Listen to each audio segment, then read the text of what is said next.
Ask مفتی طارق مسعود۔ عربی زبان سیکھنا کیا ضروری ہے؟ عربی لینگویج سیکھنا کس حد تک ضروری ہے؟ جنید خان انڈیا سے۔ عربی لینگویج جو عرب بول رہے ہیں وہ سیکھنا تو بالکل بھی ضروری نہیں ہے، البتہ وہ عربی جس سے قرآن و سنت سمجھ میں آ جائے، جو اصل عربی ہے، تو وہ اتنا سیکھنا کہ جس سے آپ کو کم از کم نماز آ جائے، تسبیحات آ جائیں، اتنا تو فرض کے درجے میں ہے۔ اور ایسا کہ وہ یعنی زبان بھی آ جائے آپ کو، وہ فرض نہیں ہے، لیکن بہتر ہے، اس کے فائدے بہت ہوتے ہیں۔ اگر آپ قرآن و سنت والی عربی سیکھیں گے تو قرآن آپ کو قرآن کی زبان میں سمجھ میں آئے گا، حدیث آپ کو نبی کی اپنی زبان میں سمجھ میں آئے گی، اس سے آپ کو زیادہ فائدہ ہوگا۔ تو اس لیے قرآن و سنت والی عربی جو مدارس میں پڑھائی جاتی ہے اس کو سیکھنے کی کوشش کرنی چاہیے۔ فرض نہیں ہے لیکن بہتر ہے، بہت زیادہ ثواب ہے۔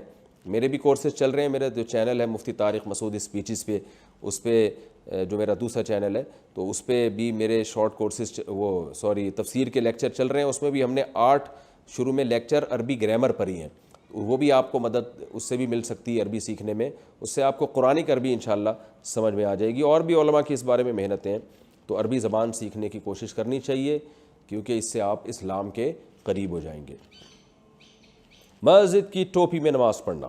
مسجد میں جو ٹوپیاں پڑی رہتی ہیں، اکثر لوگ ان ٹوپیوں کو پہن کر نماز پڑھتے ہیں، اپنی ٹوپیاں نہیں رکھتے، کیا اس میں کوئی حرج ہے؟ ادریس احمد کشمیر سے، جی بالکل حرج ہے، مسجد کی ٹوپیاں بالکل نہیں استعمال کرنی چاہیے۔ ہر آدمی کا اپنا لباس ہوتا ہے اور ہر آدمی کے پسینے کی اپنی الگ سے بدبو ہوتی ہے، آپ دوسرے کی پسینہ اپنے اوپر کیوں ڈال رہے ہیں؟ مسجد میں ایک ٹوپی 20 لوگ استعمال کر رہے ہیں، 40 لوگ استعمال کر رہے ہیں، ہر ایک کی جوؤں کا کلر اور جوئیں کی ڈیزائننگ الگ ہوتی ہے، ہر ایک کا پسینے کی بدبو اور اسکن کی بیماریاں الگ الگ ہوتی ہیں، وہ صفائی کے بھی خلاف ہے یہ۔ تو ہمارے حضرت تو اس کے بہت خلاف تھے کہ جو مسجد میں ٹوپیاں رکھی ہوتی ہیں جو بھی آ رہا ہے پہن رہا ہے، اور ویسے بھی ٹوپی تو آپ کے لباس کا حصہ ہونا چاہیے۔ اب آپ نے کبھی دیکھا کہ بھئی آپ کے پاس کرتا نہیں ہے تو اب آپ کوئی اجتماعی کرتے پہن رہے ہیں، لوگ ایک ہی کرتے کو بغیر دھوئے 20 لوگ پہن رہے ہیں، کتنا برا لگے گا؟ تو اسی طرح ٹوپی بھی لباس کا حصہ ہے، اپنے پاس ٹوپی رکھنی چاہیے۔ آپ مسجد میں آئیں، اپنی ٹوپی پہنیں آپ، اور اگر بالفرض آپ کی جیب میں ٹوپی نہیں ہے تو پھر ننگے سر ہی پڑھ لیں۔ مسجد کی ٹوپی پھر بھی استعمال نہ کریں کیونکہ وہ مسجد کی نہیں ہے، وہ تو لوگوں نے لا کے رکھی ہوئی ہے، اور ایک ٹوپی کو 20 لوگ استعمال کر رہے ہوتے ہیں۔